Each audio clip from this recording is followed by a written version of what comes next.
While China in particular, among many other countries, has been rather closed for the last year and a half, I have had a number of people ask me how they can get a second citizenship that offers built-in visa-free access to China when China reopens. And today I'm going to share with you a number of second passports that you can get that offer visa-free access to China.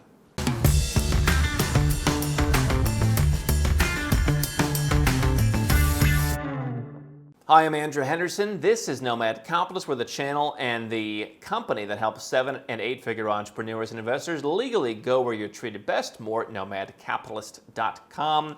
Let's talk about visa-free access to China. For when China reopens, you want a passport that gets you in, whether it's for business opportunities, to see family. Heck, I have some people just saying, I'm from the US. That was the one country I needed a visa for.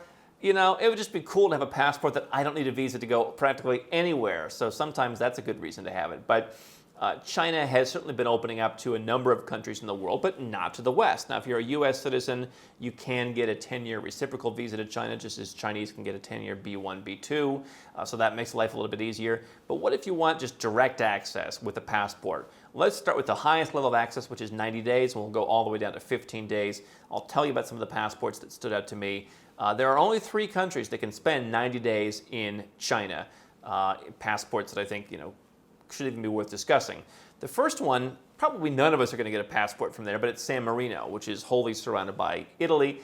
I went there 5 or 6 years ago, and I thought, well, how are people from China even getting in? Because San Marino in China had one of the earliest reciprocal visa policies where San Marinese could go to China, Chinese could go to San Marino. I thought, well, but it's still in here. How are they going to get in? There's no airport.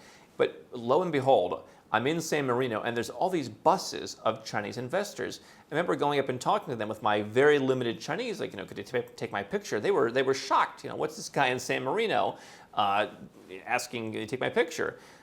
So that was the original 90 days. What they've since added is Bosnia has 90 days.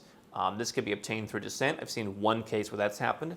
There is a residence in Bosnia. There are a couple different ways you get a Bosnian citizenship. Not something that's going to work for most people, but it is one of what I called my kind of asymmetrical passports. Armenia also recently got access to China right before the pandemic started. They ratified a mutual visa policy with China.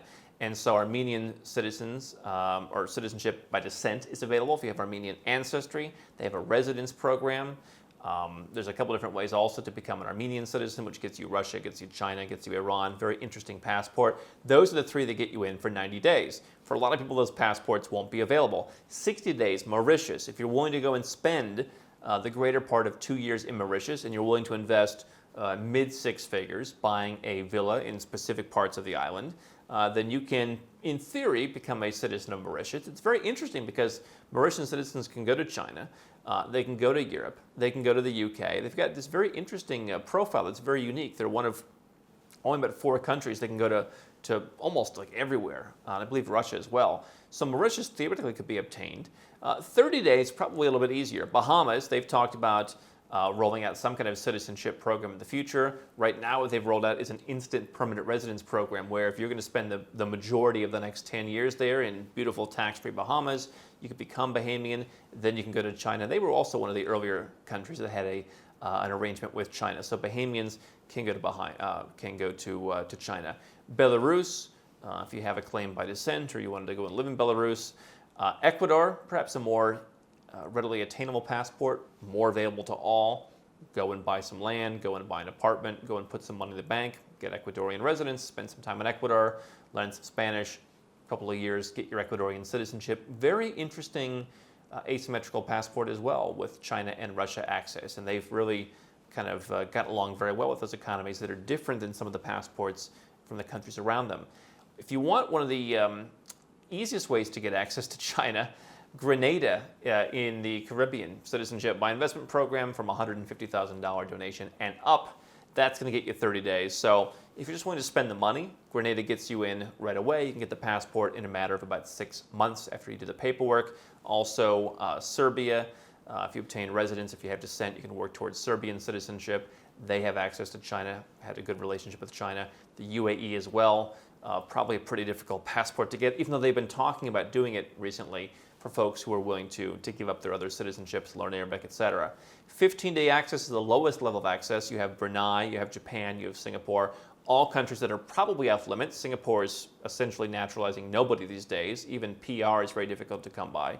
Japan is difficult. However, if you have Japanese ancestry, if potentially you're willing to renounce your other citizenships, Japan is possible. Brunei, probably not so much. So you don't have a lot of options unless you have descent in some of these countries. However, if you're willing to go and live in these countries, you could get it. Or if you're willing to invest money in Grenada, that perhaps is the fastest way to do it. Why I think beyond the idea of just, visa-free access to China for the sake of having it is interesting is this is an indication that countries have a little bit of a different leaning. So especially if you already have a Western passport, one country that has access to Russia or access to China shows that the country is going in a little bit different direction. That could be, generally speaking, a bit of a complementary option to have in your passport portfolio. But if your goal is China, your best bets are probably making a donation to Grenada, going and spending some time in Ecuador, or claiming citizenship in one of these other countries through your family tree. Don't stop now. We've got well over 1,000 more videos here on YouTube for you to watch and learn how to go where you're treated best. And if you want to work with Nomad Capitalist personally, go to nomadcapitalist.com/apply, learn about our unique, tried and true process, garnered over years of experience, and learn how you can become our client.